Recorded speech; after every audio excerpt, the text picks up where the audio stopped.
இன்றைக்கி சுவையான மணக்க நாம் வாத்துக்கறி குழம்பு எப்படி செய்யலான்னு பார்க்கலாம் வாங்க.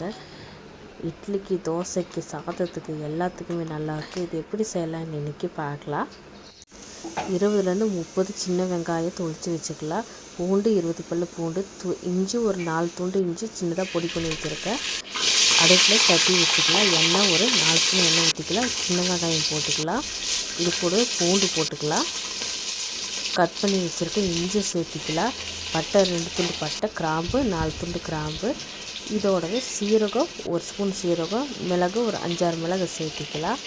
தக்காளி 2 பெரிய சைஸில் தக்காளி கட் பண்ணி வச்சுருக்கேன், அதையும் சேர்த்து நல்லா கிளறி விட்டுக்கலாம். அடுப்பு கொஞ்சம் சிம்லேயே வச்சு கொஞ்சம் கிளறி விட்டுக்கலாம். அடுத்து பார்த்திங்கன்னா அரை மூடி தேங்காய் எடுத்துக்கிறேன். அரை மூடி தேங்காய் பொடியை கட் பண்ணி சேர்த்துக்கிறேன். சேர்த்து நல்லா கிளறி விட்டுக்கலாம். நல்லா வணங்கி வருது. டேஸ்ட் ரொம்ப நல்லாயிருக்கும் இந்த வாத்துக்கறி குழம்பு. அடுத்து மிக்ஸி ஜாருக்கு போட்டு அரைச்சிக்கலாம். அரைச்சி அடுத்து அடுப்பில் சட்டி வச்சுக்கலாம். எண்ணெய் ஒரு 4 ஸ்பூன் எண்ணெய் ஊற்றிக்கலாம். சோம்பு போட்டுக்கலாம். சோம்பு 1 ஸ்பூன் சேர்த்தியாச்சு. கடுகு 1 ஸ்பூனு, கொஞ்சமாக பட்டை 2 பட்டை, 2 கிராம்பு சேர்த்திக்கலாம். அடுத்து பார்த்திங்கன்னா வாத்துக்கறி தான் எடுத்து வச்சுருக்கேன். வாத்துக்கறி முக்கியமான ஒரு விஷயம், கழுவக்கூடாது. அந்த ப்ளட்டோடு போட்டால் தான் நம்மளுக்கு நல்லா டேஸ்ட் கிடைக்கும். நல்லா கையிலெல்லாம் ப்ளட்டு ஒட்டும் பாருங்கள். இந்த மாதிரி நம்ம கறியை மட்டும் கழுவவே கூடாது. அடுத்து நம்ம கறியை போட்டுக்கலாம். கறியை போட்டு நல்லா கிளறி விட்டுக்கலாம். கிளறி விட்டு தேவையான அளவுக்கு உப்பு சேர்த்துக்கலாம். உப்பு சேர்த்து அப்படியே கிளறி விட்டுக்கலாம். முக்கியமான விஷயம், இது கழுவவே கூடாது. கறியை கழுவாமல் போட்டால் தான் டேஸ்ட் நல்லாயிருக்கும். பாருங்கள், சிக்கன் மசாலா 2 ஸ்பூனு, தனி மிளகாய்த்தூள் 1 ஸ்பூனு, மல்லித்தூள் 1 ஸ்பூனு, மஞ்சத்தூள் 1 ஸ்பூனு சேர்த்திக்கிறேன். அப்புறம் வீட்டு சாம்பார் தூள் சேர்த்திக்கிறேன். அடுத்து கரம் மசாலா, நம்ம வீட்டில் மசாலா என்னென்ன மசாலா வச்சுருக்கோம் அதெல்லாம் சேர்த்திக்கலாம்.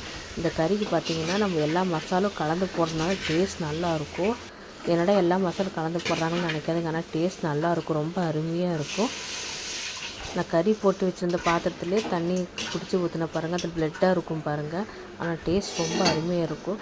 மூடி வச்சு வேக வச்சுக்கலாம். கறி வேகட்டும். பாருங்கள், கறி நல்லா வேகுது பாருங்கள். அப்பப்போ நம்ம திறந்து விட்டு கிளறி விட்டுக்கலாம். மூடி திறந்து நல்லா கிளறி விட்டுக்கலாம். அடுத்து நம்ம அரைச்சி வச்சுருக்க இந்த மசாலாவை சேர்த்திக்கலாம். மசாலாவை சேர்த்து நல்லா கிளறி விட்டுக்கலாம். நம்மளுக்கு எவ்வளோ குழம்பு நம்மளுக்கு தேவையோ அந்த அளவுக்கு நம்ம தண்ணி ஊற்றிக்கலாம்.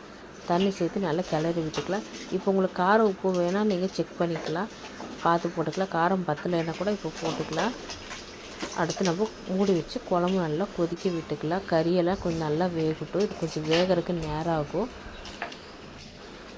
தீயை கம்மியாக வச்சு நம்ம வேக வச்சுக்கலாம். பாருங்கள், நல்லா கறி வெந்து வருது பாருங்கள். இதுக்கு நான் இட்லி ஊற்றி வச்சுருக்கேன். தொட்டு சாப்பிட்றதுக்கு இட்லி ஊற்றி வச்சுருக்கேன். இட்லிக்கு ரொம்ப நல்லாயிருக்கும். வாத்துக்கறி குழம்பு இட்லிக்கு சுவையாக இருக்கும். பாருங்கள், நம்ம குழம்பு ரெடி ஆயிடுச்சு. மல்லித்தலை தூவிக்கிறேன். மல்லித்தலை தூவி ஒரு கிளறிக்கலாம். சுவையான நம்மளுக்கு வாத்துக்கறி குழம்பு அருமையாக ரெடி ஆயிடுச்சு. இனி இட்லிக்கு, தோசைக்கு, சாதத்துக்கெல்லாம் போட்டு சாப்பிட வேண்டியதாக. பாருங்கள், அருமையான வாத்துக்கறி குழம்பு ரெடி ஆயிடுச்சு. நீங்களும் உங்கள் வீட்டில் ட்ரை பண்ணி பாருங்கள். ட்ரை பண்ணி பார்த்து சாப்பிடுங்க. எப்படி இருக்குன்னு சொல்லுங்கள்.